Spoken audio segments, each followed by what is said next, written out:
সকলোকে নমস্কাৰ জনাইছোঁ। মই এটা মিনি ভ্লগৰ পৰা এয়া কালি ৰাতিপুৱাৰ ভাগত আগদিনাৰ মাছ আছিলে। মই বোলো জাতিলাও ঘৰৰে যিহেতু আছে, জাতিলাও অকণমান কাটি থওঁ, মাছৰ লগত বনাম। মিষ্টাৰ আকৌ মোহনবাৰী পিনে ওলাই গৈছিলে। এয়া অকণমান অমিতাও কাটি লৈছিলোঁ, বোলো অমিতা অকণমান খাই লওঁ। বহুত টকা পাতিছিলে। অমিতাটো খাবলৈ বৰ ধুনীয়া মিঠা। তেনেকুৱাতে আকৌ মিষ্টাৰ আনিলে মাছ নহয়, ইফালে আগদিনাৰ মাছ আছেই। মই বকিছোঁ, কেলৈ নহয় মাছ আনিছা? কৈছে একো নহয় দিয়া, পাউতি লৈ আহিছোঁ, সৰু সৰু মাছ পাবলৈ টান, আৰু মন চকাটো তোমালোকে খাবই নাপাবা, সেইবুলি এয়া মিছা মাছ আৰু মোৱা মাছ আনিছিলে। মনে মনে ভালেই পাইছোঁ, কিন্তু বাচিবলৈ যে টান পাওঁ। কিন্তু বহুত ভাল লাগে, তেওঁ ঘৰত থাকিলে বা লগত থাকিলে তেওঁ বহুতখিনি কামৰ সহায় কৰি দিয়ে। তেওঁ নিজে বাচিলে গম পাইছে, আৰু মই অকণ বাচিবলৈ টান পাইছোঁ বুলি। তাৰপিছত সুন্দৰকৈ একদম মোৱা মাছখিনিও বাচিছে, মিছা মাছখিনিও বাচিছে। মই বোলো ভালেই হৈছে। আৰু এয়া অকণমান ভিডিঅ' কৰি আছিলোঁ, আৰু তাক জোকাই আছিলোঁ, মছলি জলকি ৰাণী হে জীৱন উস্কা পানী হে, এনেকৈ অকণমান জোকাই ধেমালি কৰি আছিলোঁ। ভাল লাগে ন এনেকুৱা মুহূৰ্তবোৰ। ভিডিঅ' যোগে সাঁচি ৰাখালোঁ আৰু আপোনালোকলৈও দিলোঁ। তাৰপিছত আকৌ এয়া মাছখিনি ভাজাত লাগিলোঁ ধুনীয়াকৈ। মিছা মাছখিনি ভাজি আছে, আৰু মই যে মিছা মাছ খাই ইমান ভাল পাওঁ, আৰু মাজে মাজে একদম দুই এটাকৈ খায়ো আছোঁ দেই, তেওঁ নেদেখাকৈ। তেওঁ আকৌ কলপাত এখন কাটি আনিছে, বোলে মোৱা মাছখিনি পাতত দিম। মই বোলো ঠিক আছে দিয়া। খুব ধুনীয়াকৈ মোৱা মাছখিনি হালধি পাতত দিবলৈ ৰেডি কৰি লৈছে। আদা দিছে, নহৰু দিছে, পিঁয়াজ, জলকীয়া, মান ধনিয়া, খাবলৈ যে নক'ব আৰু কি সোৱাদ।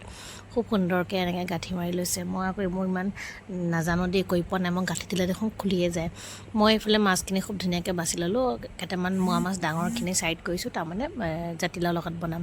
আৰু মিছা মাছখিনি এনেকৈ ফ্ৰাই কৰি খামেই, মাছৰ পাতত দিয়াও হৈ গ'ল। তাকে মই মিছা মাছ ফ্ৰাই কৰি থাকোঁতে আকৌ এটা মনে মনেও খাইছোঁ দেই, তেওঁ নেদেখাকৈ। তেওঁক দেখুৱাই যদি এটা খাইছোঁ, বাকী লুকুৱাই 4টামান খাইছোঁ। ইমানেই খাইছোঁ মানে, ইমান ভাল লাগিলে। এয়া খুব ধুনীয়া লাগিলে খাই। মাছৰ পিটিকা, এইফালে মোৱা মাছ আৰু মিছা মাছৰ ফ্ৰাই, আৰু জাতিলাও মাছ দি বিলাহী দি বনাইছিলোঁ। দুইজনে সোনকালে ভাতটো খালোঁ। কালি ৰাতিপুৱা ব্ৰেকফাষ্ট খোৱা ইমান ভাল নাছিলে, ব্ৰেড খাইছিলোঁ কাৰণে ভোক লাগিছে। কুহি আকৌ স্কুলৰ পৰা অহাই নাই। মই তেওঁক সুধি আছিলোঁ কেনেকুৱা হৈছে খাবলৈ। তেওঁ কৈছে খুব ধুনীয়া হৈছে, ভাল লাগিছে খাই। তেওঁৱে মাছৰ কামখিনি কৰি দিলে, মই খালি ভাত আৰু তৰকাৰীটোহে বনালোঁ। তাৰপিছত আকৌ তেনেকুৱাতে ফোন আহিলে যে পাঁচনাহত আহিব। মোৰ ঠিক আছে, তেহেঁতে আহিব যদি আকৌ বজাৰ কৰিব লাগিব। তেওঁ আকৌ কুহিক টিউশ্যনত থ'বলৈ যাওঁতেই বজাৰ কৰাত লাগিলে। এয়া ভেদাইলতা আৰু নৰসিংহ পাত আছিলে, আৰু অলপ প্ৰসাদ আছিলে যে আগদিনাৰ সকামৰ, তাকেই বোলো পকৰি বনাম। তেওঁ আকৌ দালিও বহাই দিছে। যিমানেই মাছ মাংস নাথাকক ন, দালি অকণমান লাগেই, বিশেষকৈ মিষ্টাৰকে লাগে। মাংসখিনি খুব ধুনীয়াকৈ ধুই মেলি দিছে ৰেডি কৰি, মই বনোৱাত লাগিছোঁ। আৰু দুইজনে মিলি মিলি বনাই আছোঁ। তেনেকুৱাতে উপাসনা আহিছে, আৰু ভাইটিও আহিছে। ভাইটি দেখিছে না জেকেট পিন্ধি আহিছে, তাৰ বোলে ঠাণ্ডা লাগিছে। হয়ো বাৰু, ডিব্ৰুগড়ত অকণমান ঠাণ্ডা পৰিছে। ঠাণ্ডা চবতে পৰিছে চাগৈ, কিন্তু এইফালে মই ঠাণ্ডাটো অকণ বেছি পাওঁ আমাৰ নগাঁও ছাইডতকৈ, যিহেতু ব্ৰহ্মপুত্ৰখন একদম ওচৰতে লাগি আছে। তাৰপিছত এয়া ৰিঅ'ৰ লগত অকণমান খেলিলে, আৰু উপাসনাকো অকণমান কামত লগাই দিছোঁ। তাইক কৈছোঁ তহঁতৰ ঘৰত গ'লে মই কাম কৰোঁ নহয়, তয়ো কাম কৰ। এনেই আৰু এইবোৰ আমাৰ ধেমালি চলি থাকে। কাচকল আছিলে মানে, তাই কৈছে মাইনা মই কাচকল এটাও ফ্ৰাই কৰোঁ। বোলো কৰ তেতিয়াহ'লে। দালি বনালোঁ, ভাত, তাৰপিছত মাংস, মাছ আছিলে, আৰু চালাড বনালোঁ। এইফালে তাই কাচকল ফ্ৰাই কৰি আছে। সেয়াই তেনেকৈ দুইজনে কথা পাতি পাতি খুব সুন্দৰকৈ বনালোঁ।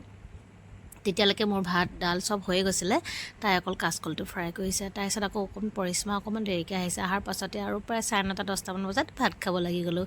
ইমান যে ভাল লাগে ন এনেকৈ কোনোবা আহিলে, একেলগে বহি খোৱা মজাই বেলেগ। তাৰপিছত আমি গোটেইকেইটা একদম ডাইনিংখন মাজলৈ টানি লৈছোঁ, সুন্দৰকৈ ভাত সাজ খালোঁ। খাবলৈ কিন্তু বৰ সোৱাদ হৈছিলে দেই। এয়া অকণমান ভিডিঅ' কৰি ৰাখিলোঁ। এয়া মিষ্টাৰ দালি বাকী আছে, কুহিক আগতেই খুৱাই ল'লোঁ, যিহেতু তেতিয়া 9:30 10টামান বাজিয়ে গৈছিলে, গতিকে তাইক আগতেই খুৱাই ল'লোঁ। চালাডত অকণ অমিতাও দিছিলে দেই, খাবলৈ বৰ সুন্দৰ হৈছিলে।